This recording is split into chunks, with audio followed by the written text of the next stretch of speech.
Elon Musk publicó en sus redes sociales que el envío de bombas de racimo a Kiev es un paso desesperado que toma Washington, debido a la escasez en sus propios arsenales. El propietario de Twitter SpaceX y Tesla mencionó que Estados Unidos se humilla a sí mismo, ya que el suministro de este tipo de municiones no cambiará la situación en el frente de batalla. Por otro lado, se multiplican las voces en medios occidentales que exponen el fracaso de la contraofensiva de Kiev. The Wall Street Journal informa, citando a un general estadounidense retirado, que Ucrania no logra avanzar en el frente, y en The New York Times estiman que, durante los primeros 14 días de la contraofensiva, Kiev perdió unos 5 de sus armas en los ataques contra las líneas de defensa rusas. Añaden que pasado este periodo, el cambio de táctica permitió a las tropas ucranianas reducir las pérdidas de equipamiento en un 10%, al mismo tiempo, este enfoque imposibilita romper las líneas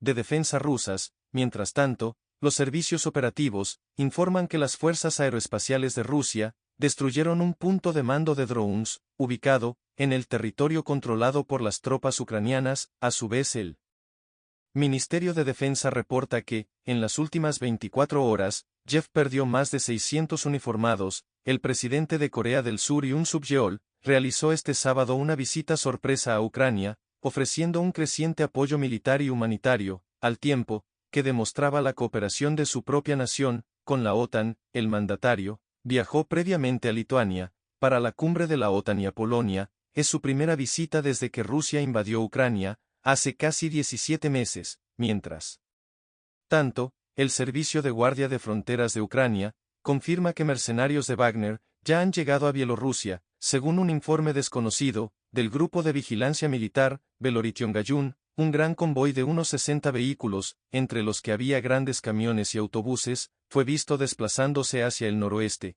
a un campamento situado en el pueblo de Excel. Los marinos se alinean en cubierta para la ceremonia de partida, se embarcan en una misión de paz, el Ejercicio Interacción del Norte 2023, cuyo lema es mantener la seguridad del corredor marítimo estratégico. La tripulación coordinará 2 destructores con misiles dirigidos, 2 fragatas con misiles, un buque de abastecimiento y 4 helicópteros. Todas las naves participantes han llevado a cabo importantes misiones con anterioridad, y algunas han realizado misiones de escolta al Golfo de Adén. Una vez que las flotas lleguen a las aguas designadas, se espera que tengan lugar los ejercicios navales y aéreos conjuntos con sus contrapartes rusas, liderados en esta ocasión por China. Beijing considera estos ejercicios como parte de la cooperación rutinaria y pragmática con Moscú con el objetivo de impulsar la estabilidad regional y global. La Armada del Ejército Popular de Liberación afirma que las maniobras fortalecerán la habilidad de la flota para combatir, como una unidad cohesionada. Las fuerzas de seguridad de Rusia frustran un atentado contra la directora de RT, Margarita Simoniani, la conocida periodista rusa Ksenia Sobchak. En total ya fueron detenidas 7 personas, conforme a uno de los sospechosos. Los servicios de inteligencia de Ucrania los habían reclutado para llevar a cabo el asesinato. Desde el Comité de Investigación comunicaron que planean abrir causas penales por actos de terrorismo y extremismo. La representante oficial de la Cancillería rusa, María Zaharova, comentó el hecho, afirmando que lo ocurrido refleja una vez más el carácter terrorista del régimen de Kiev. A su vez, el presidente de la Unión de Periodistas de Rusia señaló que las organizaciones internacionales hacen caso omiso a los métodos radicales utilizados por Ucrania para suprimir cualquier punto de vista alternativo. Y desde otro lado del Atlántico,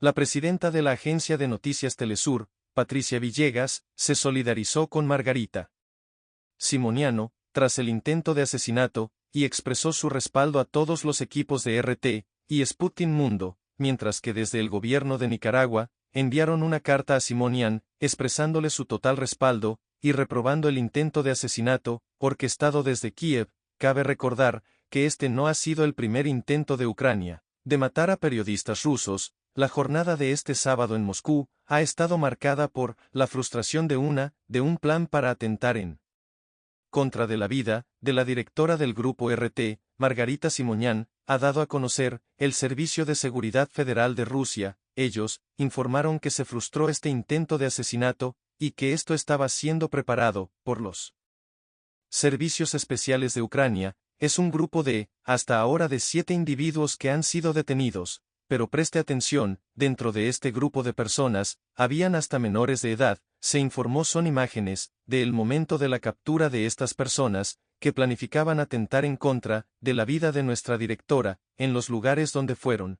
detenidos se encontraron incluso armamento, se conoce de acuerdo a la información proporcionada por las autoridades de Rusia, que tenían una recompensa, que iban a cobrar dinero de alrededor 1,5 millones de rublo, si es que lograban su objetivo, y también asesinar a otra periodista rusa. De hecho Margarita Simonien se pronunció, luego de que se conoció esta planificación en contra de su vida, dijo que no es la primera vez que ya se busca atentar en contra de ella. Escuchemos qué fue lo que dijo: hay cosas más aterradoras que la muerte, la vergüenza es peor que la muerte, la traición, vivir con la sensación de haber hecho algo irreparable, es peor que la muerte. Deseo que estas personas que ahora están arrestadas, lo entiendan, y que tengan tiempo para poder enmendarlo todo, y reconstruir sus vidas de una nueva forma, pero esto no es la primera vez que se busca atentar en contra de comunicadores. En Rusia revisemos lo que ha pasado en abril del 2022, en contra del periodista ruso Vladimir Solovyov,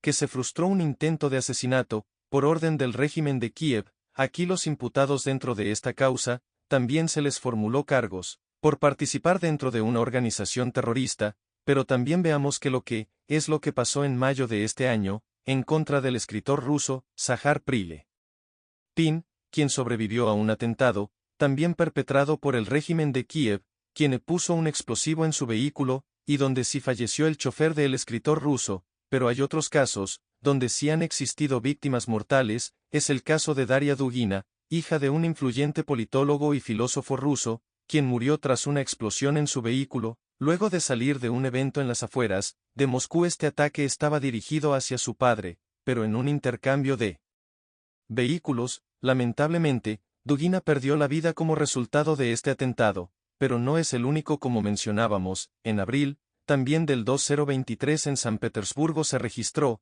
el asesinato del periodista conocido como Tatarsky, quien estaba en un restaurante, y se registró un atentado allí, que también ha sido atribuido al régimen de Kiev, de acuerdo a información proporcionada por el Servicio Federal de Seguridad de Rusia. Atentados en contra de los comunicadores, que nuevamente parecen estar latentes por parte de Ucrania. Moscú exige que el Metropolitan Pavel, superior del monasterio de las Cuevas de Kiev, sea liberado inmediatamente, así lo declaró la portavoz del Ministerio de Relaciones Exteriores de Rusia, María Zaharova, la diplomática, subrayó que el clérigo padece una enfermedad grave y necesita asistencia médica. Desde Moscú subrayaron que las acciones de las autoridades ucranianas violan sistemáticamente los derechos de los cristianos ortodoxos y contravienen con los procedimientos jurídicos internacionales. Además denunciaron que estas medidas se tienen por objetivo socavar el orden religioso que une a decenas de millones de personas, mientras desde la Unión Mundial de Viejos Creyentes, destacaron que el Papa Francisco condenó la detención de Pavel y confirmó que se ocuparía de su liberación. Recordemos que este viernes, un tribunal de Kiev ordenó confinar al Metropolitan Pavel en un centro penitenciario por un mes, debido a acusaciones de incitar al odio religioso y justificar las acciones de Rusia. La Secretaría de Relaciones Exteriores de México denuncia a través de una nota diplomática enviada a Estados Unidos la instalación de una barrera flotante en el río Bravo. Se trata de boyas recubiertas de alambre de púa, instaladas por las autoridades de Texas, según ellos, con el fin de contener el ingreso de migrantes.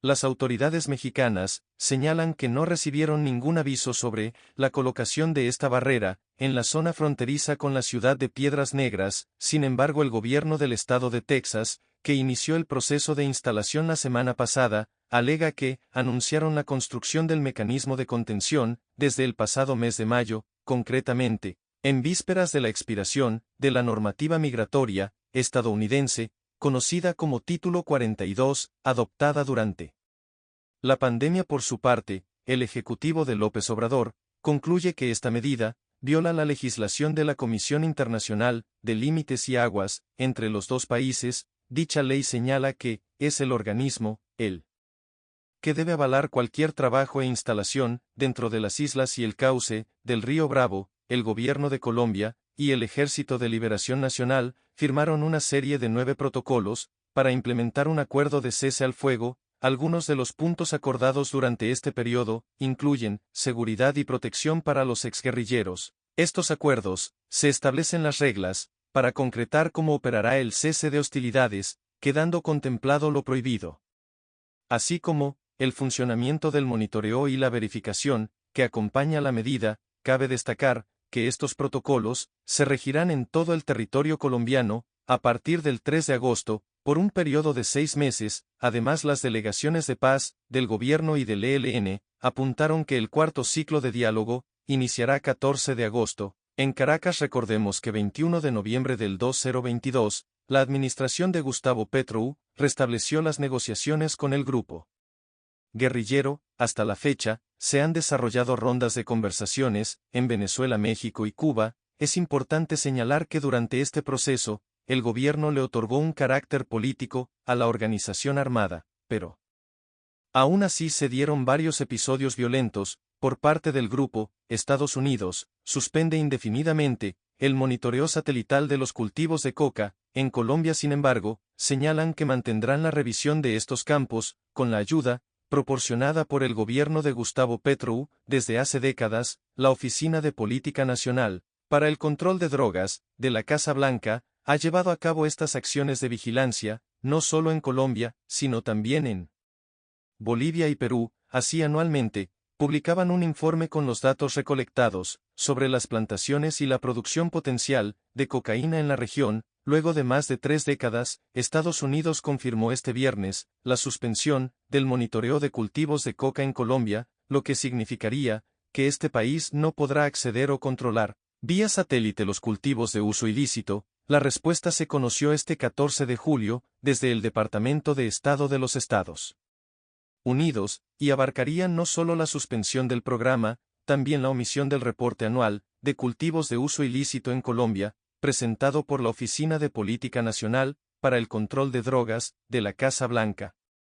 Analistas políticos en esta república señalan que, durante años, el programa del país norteamericano ha sido de control, más no de estrategia o acciones concretas. Batalla de la lucha contra la droga. Yo creería que ha sido un tema de ayuda militar, sobre todo ayuda militar y económica, precisamente para fortalecer el trabajo militar que viene haciendo Colombia con respecto a la lucha contra las drogas, pero realmente creo que una ayuda como tal, de estrategia, no se ha visto.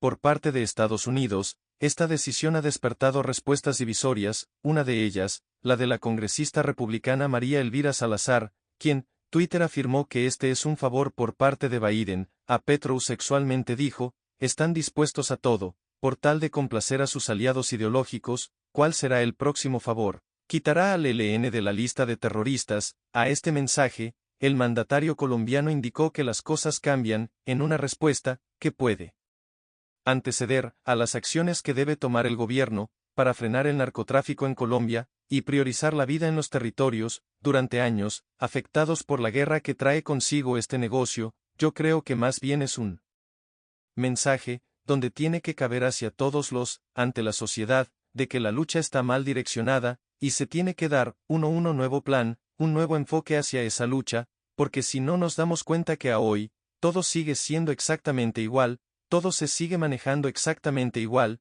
y no ha cambiado en nada, no ha mejorado en nada. Por el contrario, los números a hoy son en rojo, un saldo en rojo, que tiene Colombia en la lucha contra las drogas, contra los cultivos ilícitos. Entonces creo que el mensaje puede que sea correcto, pero el trabajo es el que nos está haciendo. La Embajada de Estados Unidos en Colombia afirma que los dos países continúan siendo aliados estratégicos en la búsqueda de soluciones a los problemas que trae la producción de droga, y a pesar de que las razones para esta suspensión no son claras, algunos medios nacionales indican que los motivos se pueden deber a un cambio de intereses de Estados Unidos en Colombia, al pasar del monitoreo de cultivos de uso ilícito a la producción de fentanilo, droga que según las autoridades estadounidenses es responsable del récord de muertes por sobredosis en el país norteamericano, que ha pasado de 2,000 por semana. Estados Unidos afirma ante agencias de noticias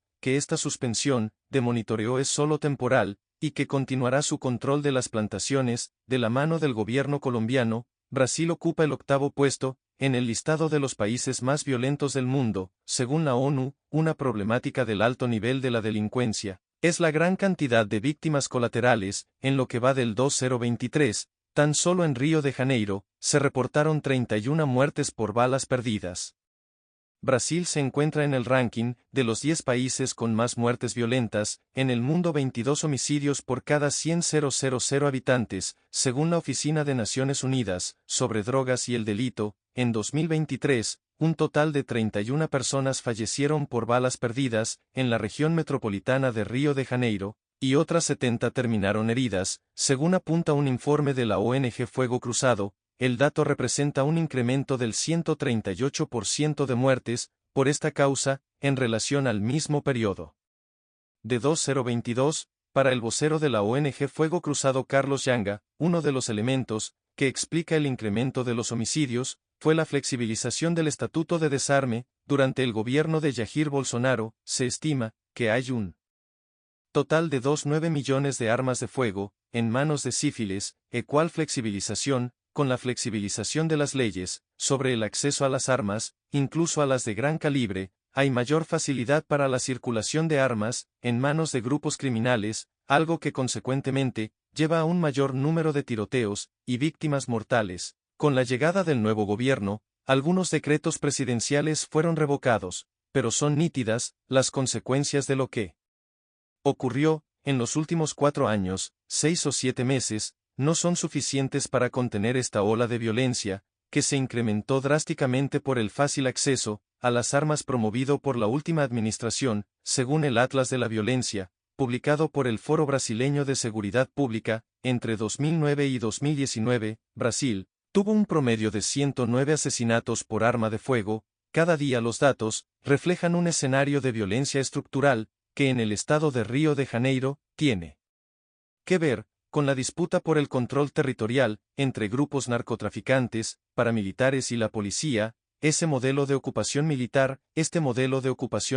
dentro de las favelas demuestra que la acción del Estado no ha funcionado, no tiene saldos positivos para solucionar el problema histórico de la violencia armada. En Río de Janeiro, en 2008 se crearon las denominadas unidades policiales pacificadoras, una política de seguridad pública basada en la ocupación de las favelas y demás territorios periféricos, con unidades de policía fuertemente armadas. De esta manera, los cuerpos de seguridad deberían ejercer presión constante sobre las economías ilegales y la violencia en estos territorios, realizando operaciones armadas. Esta política se implementó en Río, y se aplicó también en Haití, con el comando de Brasil sobre la MINUSTAH, la misión de paz de estabilización de la ONU. En este país, sin embargo, tanto allá como aquí la medida no fue exitosa. Si hubo un mapa que yo creo que es armado. A partir de un análisis desde 2006 hasta 2022, creamos un mapa de los grupos armados y de la expansión del crimen organizado. En Río de Janeiro, nos percatamos de que, tras la formación de las unidades policiales pacificadoras, la presencia de grupos armados se incrementó en determinadas regiones. En el periodo que analizamos, el territorio controlado por los paramilitares dentro de Río de Janeiro creció en más de un 50%. Vemos que la implementación de las unidades policiales pacificadoras, sea en la capital o en otros municipios del interior del estado de Río de Janeiro, no llevó a la reducción de los índices de criminalidad en el estado, ni logró controlar la presencia de estos grupos armados en el territorio. Todo lo contrario, estos grupos se expandieron, y hoy dominan muchos más territorios de lo que imaginamos. Para los expertos, la salida es seguir monitoreando los índices de violencia, para poder crear una serie de políticas públicas que, además de combatir el crimen organizado, también avancen en la garantía de los derechos. Para las poblaciones marginalizadas, crece la preocupación entre los científicos por la revolución de la inteligencia artificial, y su impacto en la vida cotidiana. Algunos expertos aseguran que su utilización para reemplazar algunas profesiones podría desestabilizar la economía mundial. Según el Foro Económico Mundial, las máquinas podrían ocupar más de 80 millones de empleos durante los próximos 5 años. temores de que la máquina supera el individuo, pasan de la ficción a la era actual, y ocurre que esta gráfica es altamente sugerente, si pensamos en el mercado laboral, en la era digital, esto en un mundo cada vez más desigual, y golpeado desde varios frentes en el ámbito social, pero atentos al dato, solamente en los países del primer mundo, el riesgo real de pérdida de empleos, es decir, personas reales, que pueden ser reemplazadas en sus funciones, por operaciones de inteligencia artificial, llega casi al tercio del universo de plazas de trabajo. Hablamos de un 27% construcción, agricultura, servicios. Las ramas que abarca son vastísimas, incluso puestos de mando medio, podrían ser sujetos de reemplazo, y es que, la inteligencia artificial empieza a tomar decisiones, en contratación de personal, valoración de individuos, criterios médicos, y una infinidad de creación de contenido. Por ejemplo, por eso se llama inteligencia artificial generativa. Ahora les ha pasado que sí, buscaron algún producto en un navegador como Google o cualquier red social, el algoritmo de su dispositivo empieza a bombardearle con publicidad sobre aquello, al punto de acosarle. Bueno, es que estamos siendo observados de 1000 maneras, y es precisamente en estos sistemas operativos, donde las empresas conocen nuestros gustos, intereses e incluso debilidades. De allí que, la propia Agencia Federal de Comercio, de Estados Unidos, ha abierto una investigación sobre potenciales riesgos para los consumidores, por el alto nivel de intromisión en sus datos, en su vida privada. Ya está la influencia sobre la toma de decisiones. Se estudian los movimientos de la empresa OpenAI, propietaria de ChatGPT, y cuáles son los mecanismos de entrenamiento de sus procesos conversacionales y productores de contenido. China ya ha intervenido en la materia, y a raíz del fenómeno ChatGPT, la Administración Nacional del Ciberespacio acaba de dictar nuevas reglas sobre su uso, que regirán a partir del 15 de agosto. El propio Xi Jinping ha mostrado esta jornada su posición sobre la materia. Le apunta al reforzamiento de la ciberseguridad y la informatización de su país. ¿Qué pasa con los latinoamericanos?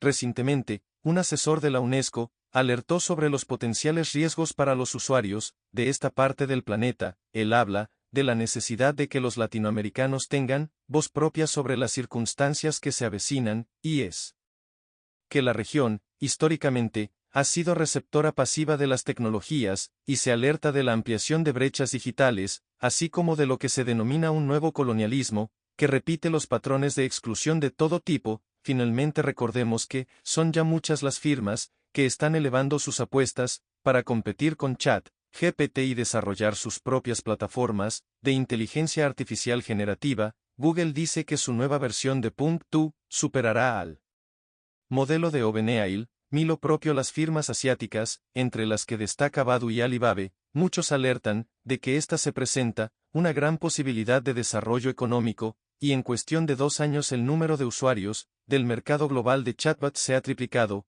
Muchas oportunidades y facilidades sí. El problema, dicen, es a qué costó. Uno de los principales problemas del uso de la inteligencia artificial es la concentración de riquezas en las manos de la élite. Principal riesgo de la inteligencia artificial, por un par de generaciones, va a ser exactamente el mismo que ha sido hasta ahora, durante siglos, es la concentración de las riquezas producidas por la tecnología, secuestradas por las élite. Esa es la principal problema, es si no hay un salario universal, si no hay una redistribución de todo ese progreso de la humanidad, bueno, va a seguir siendo acaparada por unas élite. Y luego, si nos gobiernas vos, nos gobiernas una élite, o como no has estado gobernando por siglos, o por lo menos 2 siglos, o la inteligencia te decía cuál es la diferencia para los de abajo, más o menos exactamente lo mismo. Entonces, la idea de que los robots van a tomar el mundo sí, es muy posible según el desarrollo actual, pero para los de abajo, ¿cuál es la gran diferencia exactamente? Que sigan siendo, ya son explotados, ya son robados por las grandes élite. A ver.